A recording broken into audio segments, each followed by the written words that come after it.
नमस्कार, जय हिंद बच्चों। आज हम 8वीं से प्रश्नावली 6.2 के लिए हम फॉर्मूला देखेंगे, जिसके माध्यम से हमें प्रश्नावली 6.2 बनेगा। तो यहाँ पे हम आपको बताएंगे पाई चार्ट, वृत्त चित्र या वृत्ताकार लेखा चित्र के माध्यम से हम कैसे दर्शाते हैं और उस वृत्त चित्र को देखकर हम क्या क्या पता लगाएंगे और क्या क्या हमें जानकारियां मिलती है। तो हमारे वीडियो में अंत तक जरूर बने। तो नमस्कार, मैं यशवंत कुमार वर्मा आपके अपने channel YKV maths classes maths second take channel में स्वागत करता हूं। तो चलिए शुरू करते हैं बच्चों। यहाँ पे तो इस वृत्त चित्र में हमें छत्तीसगढ़ के ABCDE 5 जिलों में वनों की मात्रा को वृत्ताकार रेखा चित्र में दर्शाया गया है। यह मान लिया जाए कि जिस जिले में सर्वाधिक वन है उस जिले में सर्वाधिक वर्षा होती है। सामान्य से यह हमारा गणितीय है। जो जहाँ पे वन ज्यादा होते हैं ज्यादा वर्षा होते हैं, जहाँ पे वन कम होते हैं वहां पे वर्षा कम होती है। तो वर्षा कम होती है तो गर्मी अधिक पड़ती है, और जहाँ वर्षा अधिक होती है वहां गर्मी कम पड़ती है। तो इस वृत्त चित्र, पाई चार्ट या वृत्ताकार लेखा चित्र भी कह सकते हैं, 3 नाम है इसका। तो इस रेखा चित्र से हमें क्या क्या पता चलता है। तो यहाँ पे हम देखें तो हमें सबसे बड़ा जिला क्या लग रहा है? ए। सबसे बड़ा जिला ए है, जिसमें वनों की संख्या भी बड़ी है। ठीक है। अब यहाँ पे देखें, उसके बाद डी लग रहा है, उसके बाद सी, फिर बी, और सबसे छोटा जिला ई है, जहां पे वन भी बहुत कम होंगे। ठीक है।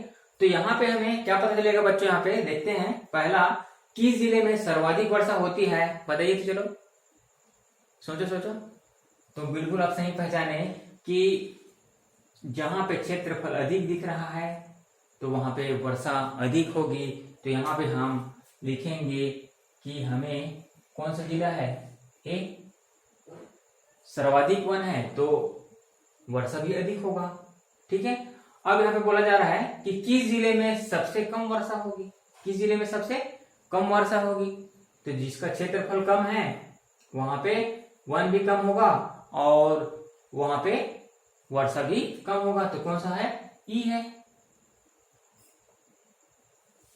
उसके बाद देखते हैं तीसरा क्या कहा गया है, किस जिले में सर्वाधिक गर्मी पड़ेगी। तो किस जिले में जहां पे पानी अधिक गिरेगा तो गर्मी कम पड़ेगा क्या? नहीं।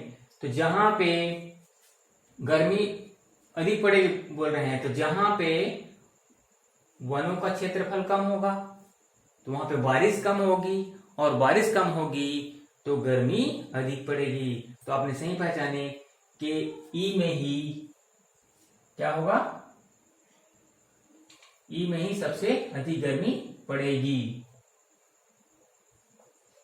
अब उसके बाद लास्ट दिया हुआ है कि किस जिले में सबसे कम गर्मी पड़ेगी। जहां पे क्षेत्रफल ज्यादा है, वन ज्यादा है और बारिश ज्यादा होगी तो वहां पे गर्मी कम पड़ेगी। तो यहाँ पे हम कह सकते हैं कि ए जिला है जिसका क्षेत्रफल ज्यादा है, वनों का क्षेत्रफल अधिक है, तो वर्षा भी अधिक होगा और गर्मी कम होगी। तो हमारा ए जिला हो गया। तो इस प्रकार के पाई चार्ट, वृत्त चित्र या वृत्ताकार लेखा चित्र के माध्यम से हम जानेंगे कि कहाँ कहाँ ज्यादा वर्षा होती है और कहाँ कम वर्षा होती है।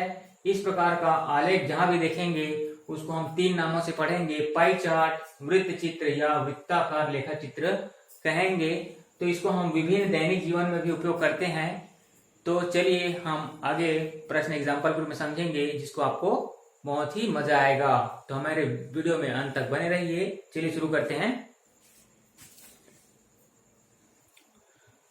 चलिए वृत्त चित्र, पाई चार्ट को हम एक एग्जाम्पल से समझते हैं बच्चों। यहाँ पे एग्जाम्पल उदाहरण दिया है। रायखेड़ा विद्यालय में कक्षा 6वीं से 10वीं तक पढ़ने वाले विद्यार्थियों की संख्या निम्न वृत्त चित्र में दिया हुआ है। हमें इसके माध्यम से वृत्त चित्र बनाना होगा। तो यहाँ पे देखिए कक्षा दिया हुआ है, 6वीं 7वीं 8वीं 9वीं और 10वीं, और विद्यार्थी की संख्या दिया हुआ है 216, 180, 150, 110 और 64। तो ये हमारा इसी वृत्त चित्र पाई चार्ट में हमें इसको बनाना होगा। तो सबसे पहले हमें ध्यान देना है बच्चों यहाँ पे कि जो हमें कुल कितनी कक्षा, 1 2 3 4 5, 5 कक्षा में जो विद्यार्थियों की जो कुल संख्या है उसको इन्हीं चार्ट में बनाना होगा। तो सबसे पहले हमें ध्यान देना होगा कि इस वृत्त के केंद्र पर बनने वाले कोण का मान कितना होता है, आपको पता होना चाहिए। कितना होता है सोचिए, बिल्कुल सही पहचाने आपने कि इसके वृत्त पर बनने वाला कोण 360 अंश होता है। कहने का मतलब है कि हम इस वृत्त का एक चक्कर लगाएं तो हम 360 अंश घूमते हैं। तो सबसे पहले हमें यहाँ पे करना क्या होगा कि पांचों कक्षा के विद्यार्थियों को जोड़ना होगा। उसके बाद हमें उस कुल को 360 डिग्री में बांटना है। उसके बाद हमें एक ही नियम लगाकर पांचों कक्षा में विभक्त कर देंगे। तो चलिए वह पहला काम करते हैं कि हमें कुल विद्यार्थियों की संख्या पांचों कक्षा में है उसको जोड़ देते हैं। तो यहाँ पे हमें सभी विद्यार्थियों की संख्या को जोड़े तो हमें 720 मिला। तो जो पूरे वृत्त में विभक्त होगा, पूरे वृत्त में बटेगा, इसलिए हम 720 विद्यार्थी के लिए वृत्त के केंद्र पर बना कोण 360 अंश होता है। हमने वही बताया आपको। तो एक ही नियम लगाना है बच्चों यहाँ पे कि एक विद्यार्थी 720 विद्यार्थी के लिए वृत्त पर केंद्र पर बना कोण 360 अंश और एक विद्यार्थी के लिए वृत्त के केंद्र पर बना कोण, आपको इसमें पक्षांतर कर देना है 720 को, तो गुना को उल्टा भाग हो जाएगा 360 बटे 720। अब हमने एक ही नियम लगा दिया। उसके बाद यहाँ पे छठवीं के लिए 216 बोला गया है, तो यहाँ भी 216 करेंगे तो हमें राइट हैंड साइड में भी 216 करना है। तो अब जितने विद्यार्थी के लिए बोला जाएगा उतने विद्यार्थी का दोनों पक्षों में गुना करना होगा, क्योंकि यह एक ही नियम से बन गया और यह समीकरण है। तो जो भी हम काम करेंगे दोनों पक्षों में करेंगे। तो सबसे पहले इसको सॉल्व कर लेते हैं बच्चों। यहाँ पे आंसर हर का एक एक शून्य कर गया। अब देखिए यहाँ पे देखिए 36 एकम 36 और 36 दूनी 72, तो ये मिल गया हमें 1/2। ठीक है, तो इसलिए हम कहेंगे बच्चों, इसलिए एक विद्यार्थी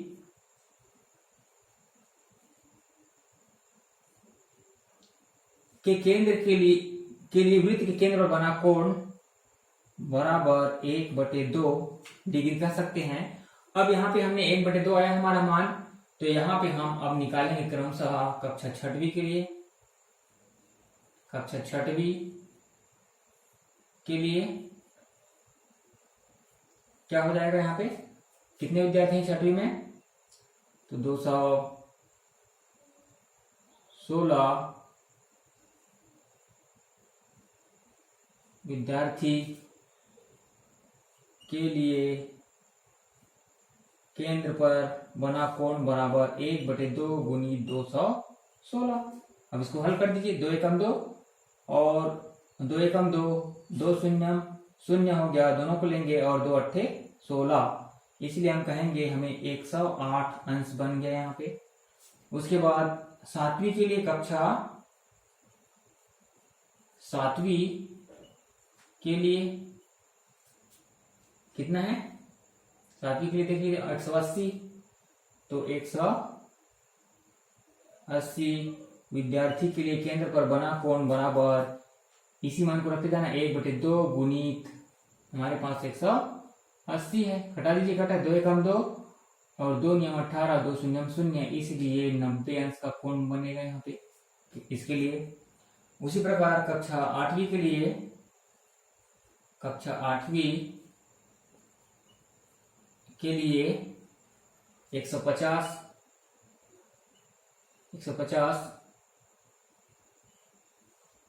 विद्यार्थी के लिए केंद्र पर बना कोण बराबर क्या हो जाएगा, 1/2 गुणित 150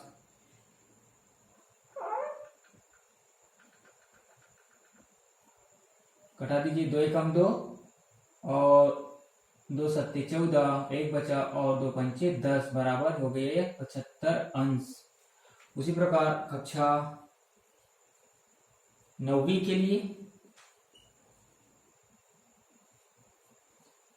150 कक्षा 9वीं के लिए कितने विद्यार्थी कक्षा 9वीं में? 110 विद्यार्थी के लिए केंद्र पर बना कोण बराबर 1/2 गुणित 110 अंश।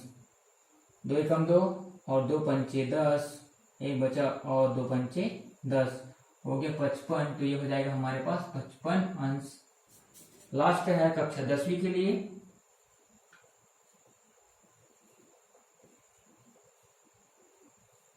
कक्षा 10वीं के लिए कितना है?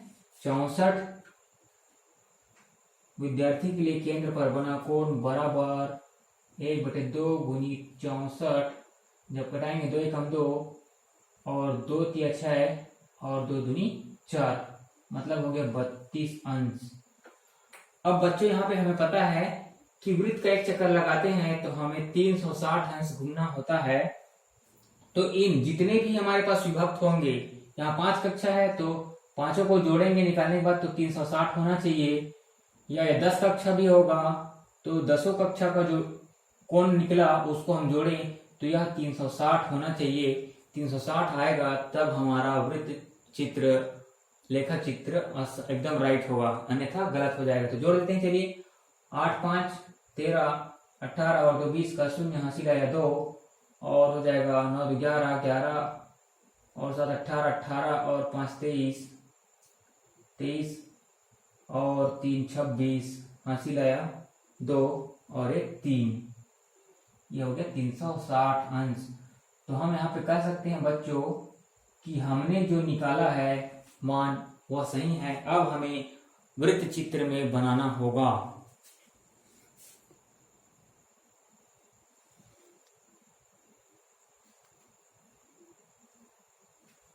सबसे पहले हमारा काम रहेगा भी जितना भी कोण निकलेगा उन सभी को जोड़े तो उसका मान हमें 360 अंश मिलना चाहिए, तभी सही है। उसके बाद है हमें अब वृत्त में बनाना होगा इन पांचों भागों में। कहने का मतलब वृत्त के 5 भाग होंगे 6वीं से लेकर 10वीं कक्षा के लिए। तो सबसे पहले हमें अब बनाना शुरू कैसे करें? तो सबसे पहले हमें आधार बनाना होगा, जिसके आधार से ही हम वृत्त को बनाना शुरू करेंगे, कोण बनाना शुरू करेंगे। तो हमें सबसे पहले कहीं भी एक त्रिज्या ले लेनी होगी। तो त्रिज्या हम बना देते हैं यहाँ पे बच्चों।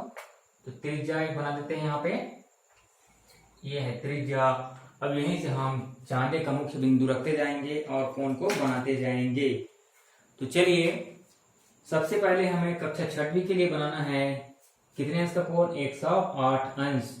तो यहाँ पे वृत्त का केंद्र O है, तो इस चांदे के मुख्य बिंदु को यहाँ पे रखना होगा और वृत्त त्रिज्या है, इसके मुख्य लाइन यहाँ पे ढका होना चाहिए। अब हम काउंट करना शुरू करेंगे वृत्त की परिधि की ओर से। और ध्यान रहे जब हम ऐसा रखे हैं तो यह चांदा एक बार एक चक्कर लगाकर पुनः स्थिति में आ जाएगा।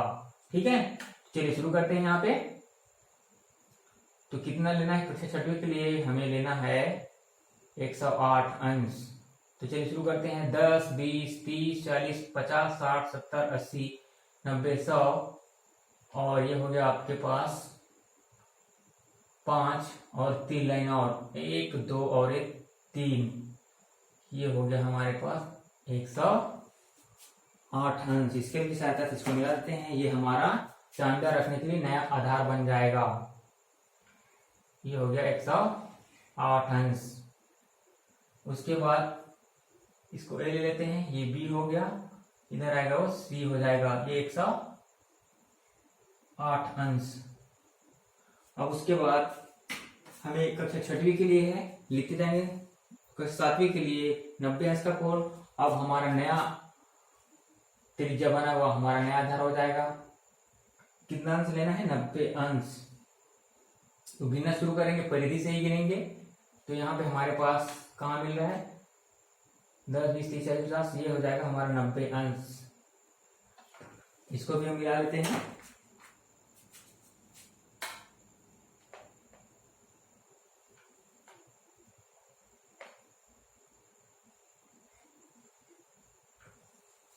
ये हो गया 90 अंश। उसके बाद है ये सी हो गया यहाँ से अब हमें कक्षा 8वीं को लेना होगा। कक्षा 8वीं 75 अंश का कोण है। तो चांदा ऐसा था, अब हमारा नया आधार हो गया CO। केंद्र में रखेंगे, ये हो जाएगा आपका कितना अंश लेना है, 75 अंश। सी साइड से गिनना शुरू करेंगे तो 10 20 30 40 50 60 और 70, और ये 5 75 इधर हो जाएगा 70 और ये 5 75 हो जाएगा। चलिए इसको मिलाते हैं इसकी सहायता से।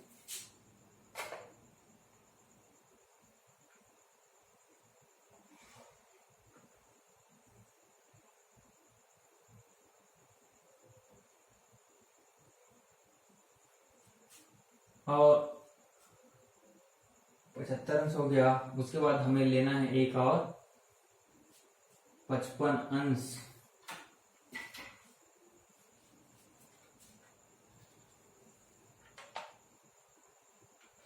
इसको हम डी ले लेते हैं।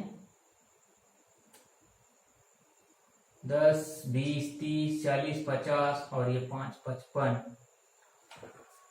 इसके सहायता से मिला दीजिए।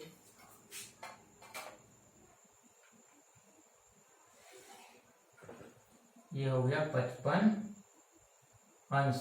और जैसे हमारे 5 भागों में बटेगा तो हमें 4 को नापना होगा, और 5वां ऑलरेडी जितना होगा 32 अंश होगा, नापने की भी जरूरत नहीं है। तो यहाँ पे हम लिख देंगे बच्चों, क्या है यहाँ पे, ये कक्षा 6वीं के लिए हो गया। कक्षा 6वीं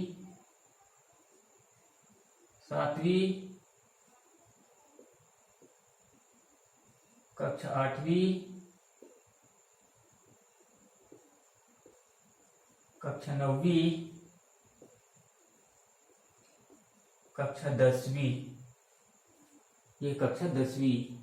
तो यहाँ पे हमें संख्या के अनुसार ही पता चल रहा है कि सबसे ज्यादा संख्या कक्षा 6वीं में है, सबसे कम जनसंख्या 10वीं में है।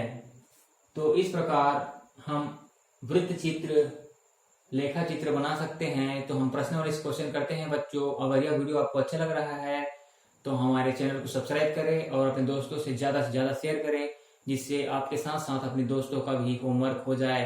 अगर आप हमारे वीडियो के डिस्क्रिप्शन बॉक्स में जाएंगे तो उसका प्लेलिस्ट का लिंक मिल जाएगा कक्षा 8वीं का, और आई कार्ड में भी आपको मिल जाएगा।